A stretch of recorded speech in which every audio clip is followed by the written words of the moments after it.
মাঠের মাঝে লুকিয়ে 200 বছরের ইতিহাস। দশহরায় পান্ডুয়া বেলেগ্রামে জাগ্রত বসন্ত বুড়িমার পুজোয় ভক্তের ঢল। আধুনিকতার ছোঁয়ায় অনেক লোকসংস্কৃতি হারিয়ে গেলেও হুগলির পান্ডুয়া ব্লকে আজও অক্ষুণ্ণ 2 শতকের প্রাচীন এক ঐতিহ্য। পান্ডুয়া ব্লকের অন্তর্গত শিখরা চাপ্তা অঞ্চলের বেলেগ্রামে প্রতি বছরের মতো এবারও সাড়ম্বরে উদযাপিত হলো ঐতিহ্যবাহী বসন্ত বুড়িমার পুজো। দশহরা তিথি উপলক্ষে গ্রামের এক বিস্তীর্ণ মাঠের মাঝে আয়োজিত এই পুজোকে কেন্দ্র করে উৎসবের আমেজ এলাকায়। স্থানীয় সূত্রে জানা গেছে, এই পুজোর বয়স আনুমানিক 200 বছর। লোকবিশ্বাস অনুযায়ী মাঠের মাঝে অধিষ্ঠিত এই দেবী অত্যন্ত জাগ্রত। প্রতি বছর দশহরার পূর্ণ লগ্নে বিশেষ পুজোর আয়োজন করা হয়। বহু প্রাচীন কাল থেকে চলে আসা এই পুজোকে কেন্দ্র করে শুধু বেলেগ্রামই নয়, সংলগ্ন শিখরা চাপ্তা অঞ্চলের সমস্ত মানুষের মনে গভীর ভক্তি ও আবেগ জড়িয়ে রয়েছে। গ্রামের প্রবীণ বাসিন্দারা জানান, বিঘার পর বিঘা ফসলি মাঠের মাঝে খোলা আকাশের নিচেই এই জাগ্রত দেবীর আরাধনা হয়ে আসছে। বহু দূর দূরান্ত থেকে ভক্তরা মানসিক নিয়ে এবং পুজো দিতে এখানে ছুটে আসেন। দশহরার এই বিশেষ দিনে জাতি, ধর্ম, বর্ণ নির্বিশেষে সর্বস্তরের মানুষের সমাগম ঘটে মাঠের মাঝে। গ্রামীণ এই ঐতিহ্য, লোকসংস্কৃতির মেলবন্ধন আজও এই অঞ্চলে সাম্প্রদায়িক সম্প্রীতি ও ভক্তির এক অনন্য নিদর্শন বহন করছে। ব্যুরো রিপোর্ট, আমার বাংলা নিউজ।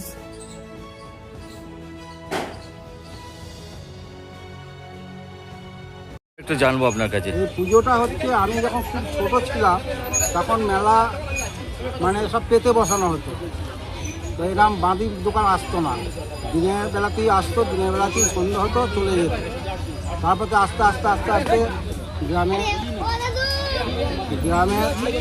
লোকেরা উৎসবে পাঠার বলি দেওয়া হয়, প্রচুর পরিমাণে বলি দেওয়া হয়। এবং দুটি বসন্ত একবার তখনকার যে বাদ ঠাকুরদার আমাদের শুনেছিলাম, সেই বসন্ত যখন হয় সেখানকার মায়ের মাটি গায়ে ব্যবহার করে মাখালে সব ভালো হয়ে যেত। সেই থেকে আস্তে আস্তে মা খুব জাগ্রত হয়েছে। আমরা বহুদিন ধরে দেখে আসছি যে এখানে মেলা পরব দেওয়া হচ্ছে, তার মাঝে একটা আবার আস্তে আস্তে হরিনাম দেওয়া হয়। প্রায় 7 থেকে 8 হাজার লোক খায়। হ্যাঁ, 5-7টা গ্রামের লোক আসে, গ্রামের ছেলেরাই সবাই কালেকশান করে দেওয়া হয়, অনেকে সাহায্য করে। একার পক্ষে তো সম্ভব হয় না। তা এইভাবে দিনের পর দিন হয়ে আসছে। হ্যাঁ, মায়ের যে গাছটা আছে, আমরা বাপ ঠাকুরদার আমল থেকে তারাও বলছে এইভাবেই দেখে আসছে। আনুমানিক কত বছর হতে পারে? আনুমানিক ধরুন না, বাপ ঠাকুরদারাও বলে আসছে। তার মানে আমার বাবা 80 বছর বয়সে মারা গেছে, সে ছোটোবেলা থেকে দেখে আসছে, গ্রামবাসীরাও দেখে আসছে, আমরাও দেখে যাচ্ছি। 200 বছর হবে। হ্যাঁ, এইভাবে বলছি কতগুলো এখানে আশেপাশে কত গ্রাম এখানে আসে পুজো দেখতে? সব আশেপাশে গ্রাম ধরুন নাই, আমাদের পঞ্চায়েতটা 16টা আছে। কি পঞ্চায়েত আপনাদের? শিখরা চাপ্তা পঞ্চায়েত, পান্ডা ব্লক। পান্ডা ব্লকে শিখরা চাপ্তা অঞ্চলে এই লোকেরা সমস্ত লোকই আসে এবং দেশ বিদেশ থেকেও আসে। এখন কলকাতা থেকেও যাদের কোনো কিছু সুবিধা হয়, ভালো হয়েছে, তারাও আসে। পুজোটা কি আছে অ্যাকচুয়ালি? পুজোটা কি? পুজোটা হচ্ছে আমাদের বসন্তপুরী মায়ের পুজো, বসন্তী মায়ের পুজো। এই দশহরাতেই হয়? হ্যাঁ, দশহরাতে প্রত্যেক বছর দশহরাতেই হয়। অনেক মেলা তো বসেছে, দেখা মেলা যায়। বসেছে, আপনি ঘুরে দেখুন মেলা কীরকম বসেছে। হ্যাঁ, এবছরে আবার যেহেতু যারা কমিটিতে ছিল তারা নিয়ে এবছর আমরা নতুন কমিটি করে সবাইকার সহযোগিতা করে এই মেলাটাতে মানে পরিষ্কার পরিচ্ছন্ন করে এখানে একটা হরি মন্দিরও করা হয়েছে। এখানে যাবেন, এখানে এই বছরই আজকে কালকে কমপ্লিট করা হয়েছে। এদের সহযোগিতাটি হয়েছে, আস্তে আস্তে আরও কিছু উন্নয়ন করার জন্য চেষ্টা করছে কমিটিগুলো, গ্রামবাসীরা সাহায্যের হাত বাড়িয়ে দিচ্ছে। কি নাম আপনার? আমার নাম হচ্ছে নারায়ণচন্দ্র রায়। আচ্ছা, এই গ্রামটার কি নাম আছে? আমাদের এই গ্রামটা হচ্ছে 3টে গ্রাম নিয়ে এখানে মা বসেছে।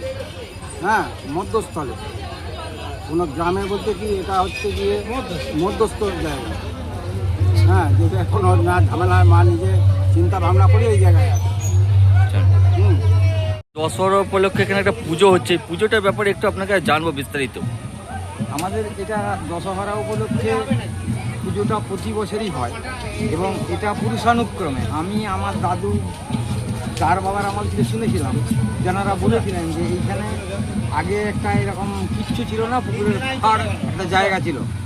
এই যে গাছটি, যে গাছটি তেঁতুল গাছ, এটা প্রায় 500 বছর বয়স হয়ে যাবে এর আনুমানিক। বেশি হবে, ওই কম নয়, আমরা যতটা বলতে পারি 500 বছর হবে। এই গাছটা কেউ বসায়নি বা কখনো কেউ হতে দেখেনি। এই গাছটা আপনা আপনি এত বড় অবস্থাতে, এরকম অবস্থাতেই তারা দেখেছিলেন, অর্থাৎ আমার দাদুর বাবা তারা দেখেছিলেন, তারা তার ছেলেদেরকে বলেছে, তার ছেলেদেরকে বলেছে, আমরা তার ছেলেদের করেছি। এটি একটি ভক্তির জায়গা। সমস্ত এলাকার মানুষ এখানে এসে ব্রত পুজো এই সমস্ত করেন, করে এখানে দশহরা উপলক্ষে পুজো পাঠ করে মায়ের উপোস করে যথেষ্ট পুজো করা হয়। এবং আরও একটু বলে রাখি, এটা আরেকটা পুজো হয়, সেটা হচ্ছে মাঘ মাসের শুক্লপক্ষের মঙ্গলবার অথবা শনিবারে, তখনও একটা পুজো হয় ঠিক এরকম করেই। তবে মেলা না বসলেও এরকম সমস্ত মানুষ, এই এলাকার মানুষ সমস্ত উপবাস করে এসে এখানে ফল ইত্যাদি খায়। এবং যে যে মানুষের সমস্যা, রোগ বা তার সাংসারিক সমস্যা নিয়ে যে সমস্যাগুলো হয়, সেগুলো মায়ের কাছে প্রার্থনা করলে তাদের এই প্রার্থনাগুলো সবাইকার পূর্ণ হয়। এবং এই মা হচ্ছেন মঙ্গলময়ী, সমস্ত মানুষের মঙ্গল করেন, এনার কৃপা অসীম এবং এটা প্রত্যক্ষ এবং প্রমাণিত। বহু ভক্ত এবং মানুষের মধ্যে এটা বারে বারে দেখা গেছে। এই জন্যেই এই জায়গাটা একটা বুড়িমা নামে খ্যাত, বসন্ত বুড়ি মাতা নামে এটি বিখ্যাত। এবং এখানেই সমস্ত ভক্তরা এসে পুজো পাঠ ইত্যাদি করে যান, উপোস সমস্ত কিছু। তারপর ইদানিংকালে আর একটা জিনিস তৈরি হয়েছে আমাদের এই কমিটির পক্ষ থেকে, এরা পঞ্চমীতে, তাই তো একটা পঞ্চমীতে হরিনামের করেন। এখানে খিচুড়ি করে সমস্ত মানুষকে খাওয়ানো হয় এলাকার, এবং সারা রাত্রি ব্যাপী হরিনাম সংকীর্তন ইত্যাদি অনুষ্ঠানটা হয়। এটা এই 3-4 বছর ধরে শুরু হয়েছে।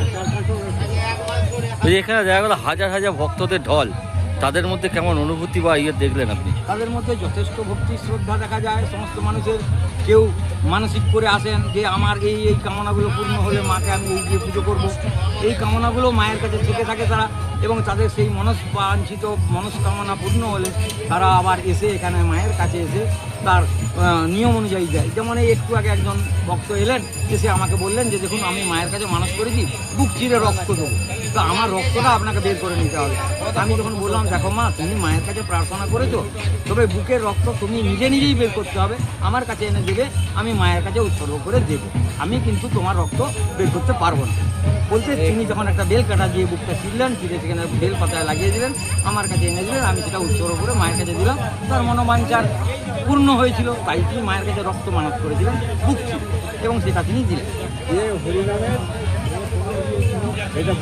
এইটাই এখন এই পরিস্থিতি, মানুষের এটা থাকে যথেষ্ট ভক্তির জায়গা। এবং এটা আমাদের এই জায়গাটা আরও একটু উন্নতি হলে ভালো হয়। কিন্তু এখানে সমস্ত যেটা হয় সেটা এখানকার এই মেলা কমিটির থেকে যে চাঁদা মানুষের কাছ থেকে নিয়ে এই অনুষ্ঠানটা পরিচালিত হয়। যদি সরকারিভাবে যদি কোনো জিনিস সুযোগ সুবিধা আমাদের এই জায়গাটায় পাওয়া যেত, তাহলে সহযোগিতা পেলে এই জায়গাটা আরও একটু উন্নতি হতো। এবং ভক্তদের থাকার সেরকম কোনো জায়গা নেই বা কোনো দাঁড়াবার জায়গা নেই, ঝড় বৃষ্টি হলেও এখানে থাকার জায়গা নেই। এবার আমাদের যে কমিটির মধ্য থেকে যেটুকু হয় তার সীমিত আয়ের মধ্যে, এটা মাঠের মাঝে মেলা, হ্যাঁ মাঠের মাঝখানে মেলা, এবং সীমিত আয়ের মধ্যে এইভাবেই আমাদের গতানুগতিকভাবে চলে আসছে। টুকটাক যেটুকু সম্ভব সেটুকুই করা হচ্ছে। কি নাম আপনার? আমার নাম অমর চক্রবর্তী। এখানেই পুজো করে? এখানে আমি পুজো করি।